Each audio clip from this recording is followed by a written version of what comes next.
Jan, puges?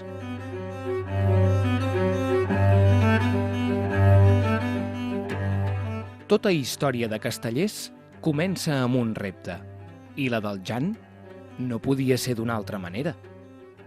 En Jan era un nen normal, ni massa alt ni massa baix, ni gras ni prim, ni tan sols era massa guapo, era un nen normal. Un dia, durant la festa major de Molins, va anar passejant amb els seus pares fins a la plaça de l'església i allà es va trobar amb una gentada de por. Hi havia moltíssima gent vestida amb camisa marró i pantalons blancs. També, enmig de tanta gent, hi havia altres persones amb la camisa de color verd i la camisa de color groc. De cop i volta, van començar a sonar unes gralles i timbals.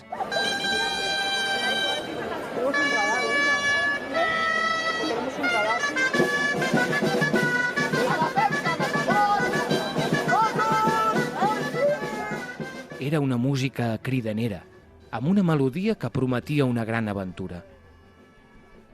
En mirar cap al mig de la plaça, va veure com, a poc, seguint el ritme de la música, s'anaven enfilant les persones, les unes sobre les altres, grans, mitjans, petits, tots i totes amb camises de color marró, formant un castell humà que al Jan li va semblar molt alt. Quan un dels més petits va arribar a dalt de tot, tothom va començar a picar de mans i a cridar d'alegria.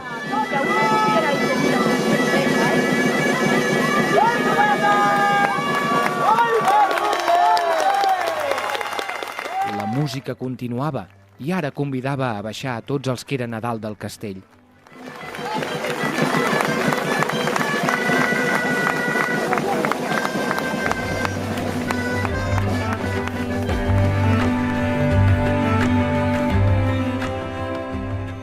Això va captivar en Jan, que va començar a somiar en ell mateix enfilant-se dalt de castells.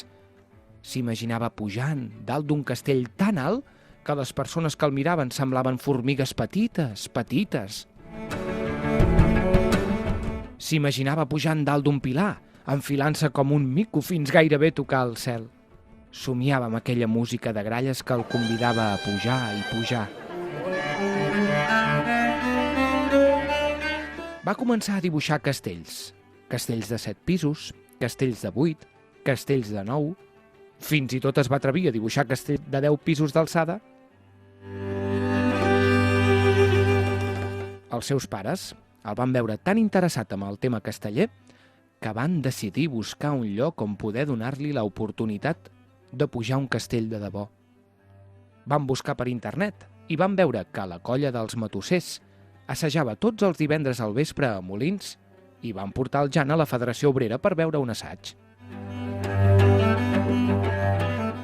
El primer que els va sorprendre va ser que hi havia gent de totes les edats, avis, nens, pares, germans i germanes grans. Tothom s'enfaixava i es preparava per assajar. «Mare, a Molins hi ha molts castellers», va dir el Jan. «No tothom és de Molins», va dir una veu darrere seu. «Jo sóc de Castellbisbal. Aquella noia és de Cervelló. A la colla pot venir tothom que vulgui. Tothom hi és benvingut». Un senyor barbut, molt eixerit, els va acollir i els va convidar a descalçar-se per entrar al castellòdrom. Però a ells els va fer vergonya i es van quedar mirant des de la porta. Tothom semblava saber què havia de fer. Uns feien pilars a les espatlleres, altres feien poms, altres voltaven els que anaven provant estructures. No eren els únics que havien anat a mirar. També la Marta, una altra nena, havia arrossegat els seus pares fins a l'assaig i no se li donava gens malament.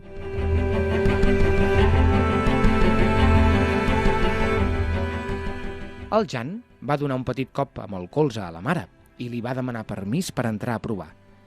Sentia papallones a la panxa. S'atreviria a pujar? Va donar un pas endavant. Li van deixar una faixa i un casc i va començar-li a explicar com havia de pujar. Primer un peu fins aquí, un altre peu a la faixa, ara fes força amb els braços, amunt, i fes l'aleta. L'aleta? Què és això de fer l'aleta? Va preguntar el Jan. Fer l'aleta és saludar des de dalt del castell i aixecant la mà.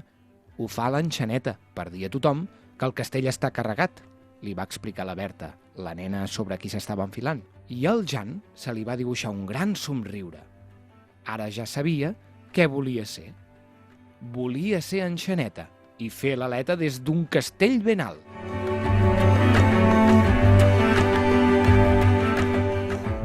Va continuar provant i provant. Va fer poms amb altres nens i nenes. Els poms eren estructures amb nens que feien dosos, com de columnes, amb un acotxador que feia de pont i una enxaneta.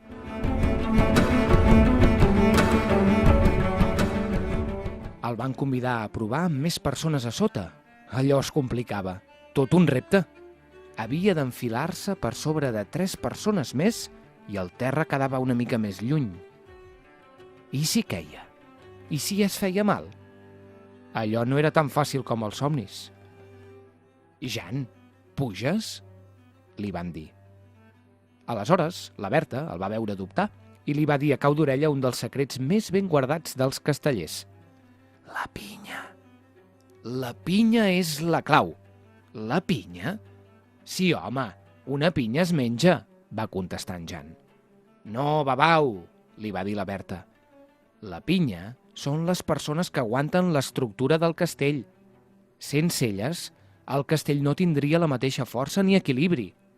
La pinya és molt important i et pot fer de coixí si caiguessis de dalt de tot».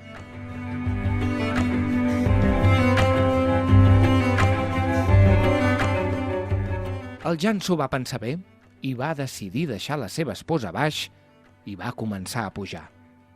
Un peu per aquí, una mà per allà, i ja havia pujat la primera persona per sobre de la pinya. Un altre peu, una altra mà... Uf, això costa una mica.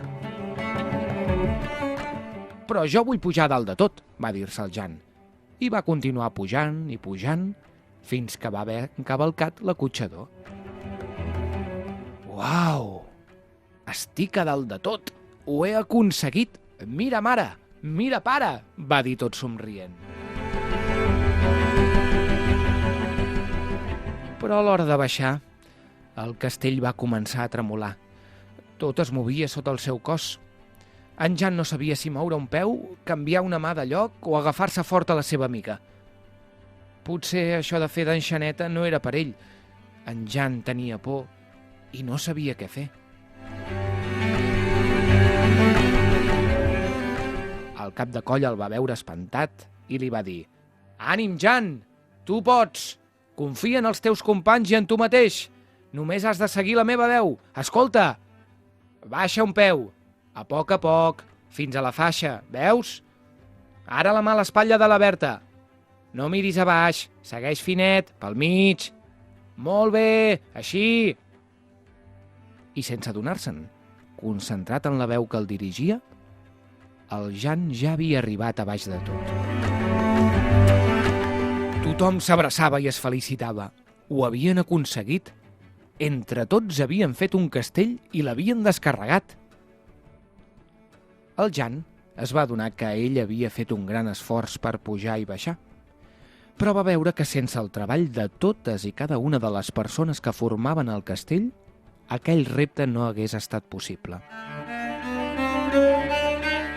Aquell vespre, després de l'assaig, el Jan ho va estar meditant. No només volia ser enxaneta, volia ser part d'una colla castellera. Una colla en què, amb l'ajut de tothom, es poguessin construir els castells més grans que hagués somiat. Perquè, ben mirat, ell sol només hauria pogut fer un castell d'un sol pis.